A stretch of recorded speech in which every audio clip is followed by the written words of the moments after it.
V9 news కి స్వాగతం. ఈ ముగ్గురు టీడీపీ విల్లు చక్రవర్తి గారు మాట్లాడుతున్నారు. మరి దేశానికి మరింత ఊపు వచ్చి జనాల్లో ఒక చైతన్యం, ప్రజల్లో ఒక చైతన్యం వచ్చింది. మూడు పార్టీలు కలిసాయి.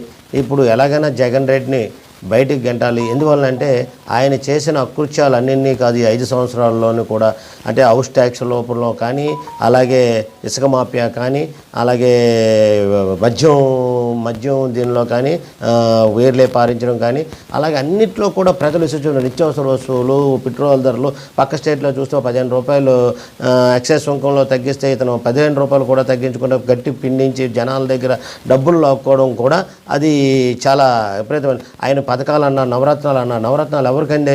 నవరత్నాల్లో 20 మందికి 15 మందికి అంతే 85 మంది కూడా మరి ఆయనకి ఓటు వేయకుండా ఈరోజు. ఎందుకంటే సామాన్య మానవుడు ఏదైతే పథకాలు ఉన్నాయో లబ్ధి పొందాడు.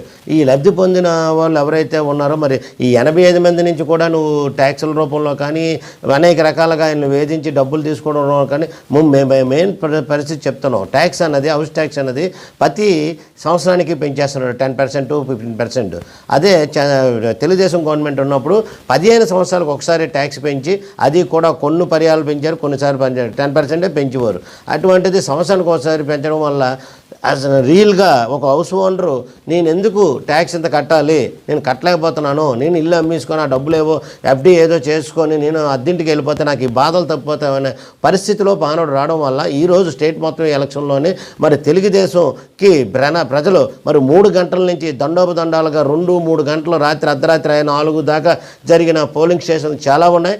ఆ స్టేషన్లో మరి వీళ్ళందరూ కూడా ఓటేసి మరి ఆ తెలుగుదేశాన్ని గెలిపించడమే జయంగా, చంద్రబాబు నాయుడు గారిని సీఎం చేయడం జయంగా పెట్టుకొని వాళ్ళు మరి ఎవరైతే మా తెలుగుదేశం ఉన్నారో వారి ఇంటికి మేము వెళ్ళి ఇన్నాళ్ళు మా ఓటు వేయలేదు అని చెప్పి మనం పిలిచేవాళ్ళు. అటువంటి పిలుపులు కూడా లేకుండా స్వయంగా వాళ్ళు వచ్చి ఓటు వేశారు. మేము చాలా సంతోషపడుతున్నాం. ఇన్నాళ్ళు మా 5 సంవత్సరాల కష్టానికి ఫలితం, చంద్రబాబు నాయుడు గారు కృషికి ఫలితం, అలాగే నారా లోకేష్ గారి కృషికి ఫలితం, అలాగే మరి అచ్చెన్నాయుడు గారు మా రాష్ట్ర ప్రెసిడెంట్ ఆయన కృషికి ఫలితం లభించింది.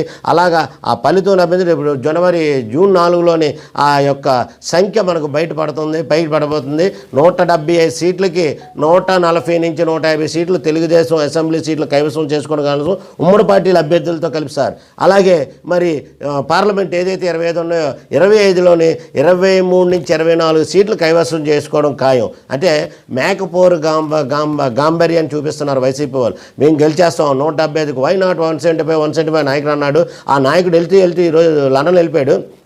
వెళ్తూ మీరు మనమే చేస్తున్నాం, మనమే శాఖలో ప్రమాణ స్వీకారం చేస్తా చెప్పడం స్టేట్మెంట్లు ఇస్తున్నారు అంతే తప్ప ఎటువంటి పరిస్థితుల్లో వాళ్ళు గెలిచే పరిస్థితుల్లో లోపల గుండెలో గుబులు ఉంది. కానీ బయటికి మేకపోరు గాంభీర్యం చూపిస్తారు ఆ నాయకులందరూ కూడా.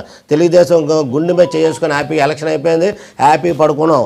చంద్రబాబు నాయుడు గారు ఏదైతే జూన్ 4న ఎలక్షన్ ఏదైతే ఈవీఎంలు తెరిచినట్టు గంటలో, అంటే ఎన్నాళ్ళ కాదు కదా, ఒక గంటలో మొత్తం బయటికి వస్తుంది. కాబట్టి వచ్చిన రిజల్ట్ చంద్రబాబు నాయుడు గారే సీఎం అవుతారని చెప్పేసి కరకండిగా మేము చెప్తున్నాం. ఎందుకంటే ప్రజల తాలూకా ఊపు చూసాం. ప్రతి నియోజకవర్గాల్లోని ప్రతి వార్డు పరిధిలో కూడా చూసాం. ప్రతి వార్డు పరిధిలో అలాగే మన విశాఖ దక్షిణ నియోజకవర్గం చూసుకుందాం. విశాఖ దక్షిణ నియోజకవర్గంలో ఎన్నాళ్ళు వాసుపల్లి గణేష్ కుమార్ గారు 2014, 2019 దానికి ముందు ఆయన పోటీ చేసినప్పుడు ఏదైతే ఫిషర్మెన్ కమ్యూనిటీ ఉందో ఆ ఫిషర్మెన్ కమ్యూనిటీ ఇప్పుడు 37 వార్డులు అనుకుంటాను, ఐ థింక్ సో, ఫిషర్మెన్ ఉంది. ఆ కమ్యూనిటీ కూడా ఈరోజు ఓటింగ్ వేసే మెజార్టీ మరి తెలుగుదేశానికి వేశారు. దాంతో మరి ఇంకా అలాగే ఈ 34వ వార్డు ఒకటి, 35 కొన్ని వార్డులు ఉన్నాయి. అప్పుడు రాలేని వార్డులు ఏదైతే మెజార్టీ, ఆ వార్డులో కూడా మెజార్టీ వస్తుంది. ఇప్పుడు ఏదైతే మరి ఉమ్మడి పార్టీ అభ్యర్థి అయినటువంటి శ్రీ వంశీకృష్ణ గారికి, వంశీకృష్ణ గారు మరి అతి తక్కువ కాలంలో మాతో మమేకమైపోయి, తెలుగుదేశం నాయకులతో మమేకమైపోయి మా ఇంట్లో కుటుంబ సభ్యుడిగా ప్రవర్తించడం వల్ల ఈరోజు కష్టించి పనిచేసాం. ఉదయం 7 గంటల నుంచి రాత్రి 10 గంటల దాకా ప్రతి కార్యకర్త, ప్రతి నాయకుడు, ప్రతి సామాన్య కార్యకర్త కూడా అపార్ట్మెంట్లు ఏంటి, అలాగే ఇల్లులు ఏంటి, స్లమ్స్లో ఏంటి, అందరి ఇంట్లోకి వెళ్ళి చెప్పడం వల్ల ఈరోజు వంశీకృష్ణ గారు భారీ మెజార్టీతో గెలుస్తూ ఉన్నారు.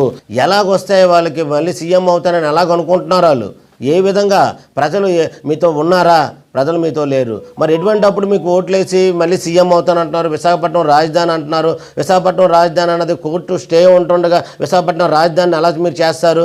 కోర్టు స్టే వెకేట్ అవి ఆ యొక్క ఏదైతే కోర్టులో మరి విశాఖపట్నం రాజధాని కింద అలా అప్పుడు చెప్పితే మీరు పెట్టడానికి రైట్ ఉంటుంది. విశాఖపట్నం రాజధాని అన్నది మాత్రం ఆ మాట మర్చిపోవాలి. ఎందుకంటే అమరావతిలో 36,000 ఎకరాలు ఇచ్చిన రైతులు హలో లక్ష్మణ అన్నారు 5 సంవత్సరాలను. అంటే అక్కడ డెవలప్మెంట్ అంటే ఇటు విశాఖపట్నానికి అటు హైదరాబాద్కి దగ్గరగా ఉన్న మిడిల్ ప్లేసు అమరావతి.